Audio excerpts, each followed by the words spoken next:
Selamat siang teman-teman semua, perkenalkan nama saya Muhammad Rizky Altaf. Bagaimana kabarnya semua? Semoga tetap sehat di kondisi COVID yang sekarang ini. Kita tetap harus menjaga protokol kesehatan agar aman untuk saya, kamu, dan kita semua. Oke, pada kesempatan kali ini saya akan menjelaskan tentang digitalisasi di Indonesia. Sebelumnya daripada penasaran di sini, kita menyimak dulu yuk.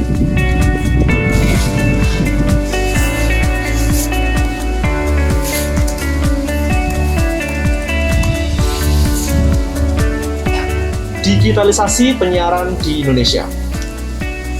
Terbitnya UU 11 atau 2020 tentang Cipta Kerja pada 2 November tahun 2020 memberikan angin segar terhadap rencana tentang digitalisasi dari TV analog ke TV digital. Di negara-negara maju, perencanaan switch off sistem analog sudah mulai dilakukan pada akhir tahun 2012. Oleh karena itu, negara Indonesia berencana untuk melakukan perpindahan dari TV analog ke TV digital. Dengan mengetahui penyiaran digital serta memahami keuntungan kerugiannya, diharapkan bahwa masyarakat dapat mengawal proses migrasi yang diamanatkan oleh UU Cipta Kerja agar dapat selesai pada akhir tahun 2022. Sebelumnya, teman-teman tahu nggak sih apa arti dari digitalisasi sendiri? Secara teknis, digitalisasi merupakan proses perubahan segala bentuk informasi, yaitu angka, kata, gambar, suara, yang dikodekan dalam bentuk bit atau yang kita tahu sebagai binary digit. Bit ini berupa karakter dengan dua pilihan seperti 0 dan 1, on dan off, yes dan no, serta ada informasi atau tidak. Penyederhanaan ini pada akhirnya dapat merangkum aneka bentuk informasi, antara lain huruf, suara, gambar, warna, gerak, dan sebagainya, sekaligus ke dalam satu format, sehingga dapat memproses informasi untuk berbagai keperluan. Di sisi lain, karena format digital kaya akan informasi, data dalam waktu yang bersamaan, digitalisasi televisi dapat meningkatkan resolusi gambar dan suara yang lebih stabil sehingga kualitas penerimaan gambar dan suara akan menjadi lebih nikmat untuk dinikmati. Lalu, sistem penyiaran digital ini melalui multiplexing dan kompresi yang menggabungkan sejumlah audio atau data stream ke dalam suatu kanal penyiaran. Setiap stasiun menempati slot di multiplex dengan bitrate yang sama atau berbeda sesuai dengan kebutuhan. Teknologi multiplexing ini sendiri memungkinkan dilakukannya pelebaran beberapa kanal frekuensi. Misalkan, satu stasiun televisi, misalkan adalah ATA TV, menggunakan satu kanal frekuensi 25 UHF di Jakarta untuk menyiarkan program siarannya. Dengan sistem digital, kanal 25 UHF itu dapat diisi oleh 12 penyiaran yang isi kontennya berbeda-beda sehingga menghemat frekuensi. Dengan menghemat frekuensi itu sendiri, maka akan menghemat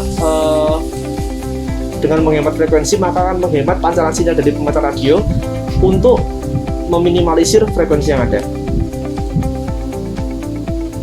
Namun untuk menggunakan TV digital ini, masyarakat harus menggunakan STB atau yang kita sering temu sebagai set-top box. Untuk apa? Karena dari set-top box ini dapat memberikan frekuensi yang banyak sehingga sebentar ada motor lewat.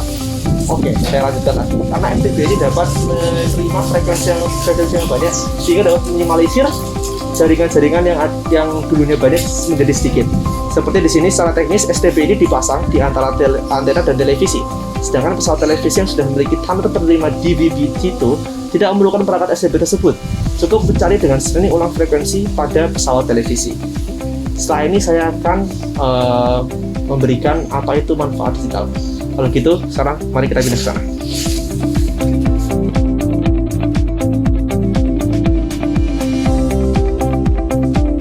Manfaat siaran dari digital. Sebagai tuntutan zaman, migrasi siaran dari sistem analog ke digital telah banyak dilakukan oleh negara dunia yang lain. Bahkan sejumlah negara tetangga seperti Singapura, Malaysia, Thailand, dan negara-negara Asia telah melakukannya. Lalu, apa sih sebenarnya manfaat dari digitalisasi di Indonesia itu?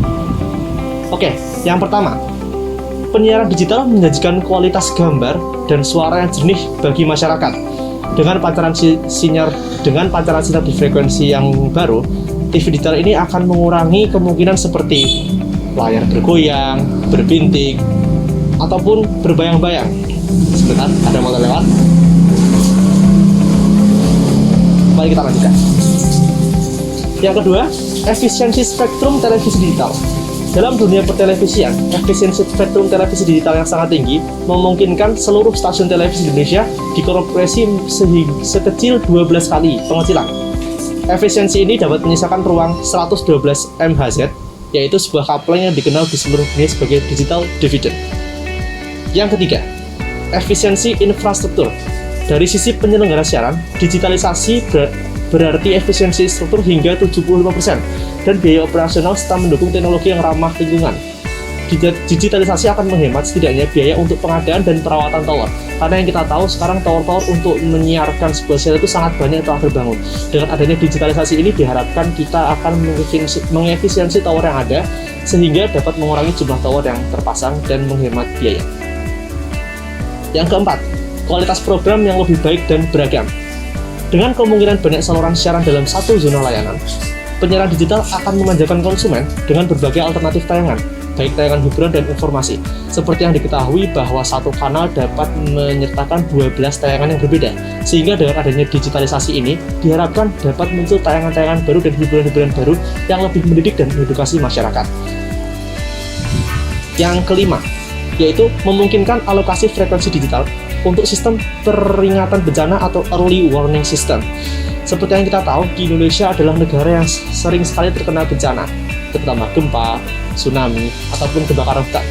Dengan adanya EWS atau early warning system yang disediakan di STB ini, maka akan memudahkan masyarakat untuk mengerti apakah akan ada bencana atau tidak, dan akan diberitahukan sebuah warning yang muncul dari STB untuk memperingatkan masyarakat apa yang harus dilakukan ketika ada bencana terjadi.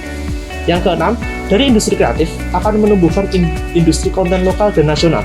Logikanya, jika penyelenggara siaran lebih banyak, kebutuhan penyedia layanan akan lebih banyak. Pada akhirnya, akan mendorong industri konten tumbuh dengan baik. Yang ketujuh, makin banyaknya stasiun bersiaran di kanal televisi digital, makin banyak peluang home industry memasarkan usahanya lewat berbagai beragam kanal pilihan program televisi. Dengan adanya banyak kanal yang terjadi, maka memungkinkan untuk UKM-UKM kecil yang baru tumbuh untuk dapat memasarkan dagangannya di televisi atau kanal yang sudah ada. Yang kedelapan, industri perangkat. Munculnya industri lokal bisa membuat decoder atau STB penerima sinyal siaran televisi digital. UU Cipta Kerja juga memungkinkan kemudahan UKM memperluas jenis dan pangsa pasar usaha. Lulusan SMK bisa membuat STB dan ditawarkan ke industri yang pada akhirnya membuka lapangan pekerjaan baru. Di sini bisa dilihat bahwa dengan adanya pengalihan dari TV analog ke digital tersebut akan membuka lapangan pekerjaan agar semua masyarakat Indonesia dapat merata dan mendapatkan kehidupan yang sebaik-baiknya. Yang kesembilan, selain berbagai manfaat di atas, migrasi penyiaran digital membuat peluang internet broadband bagi masyarakat luas. Apa itu internet broadband? Internet broadband adalah internet yang disediakan untuk layanan kita menjelajahi dan mengarungi internet yang luas.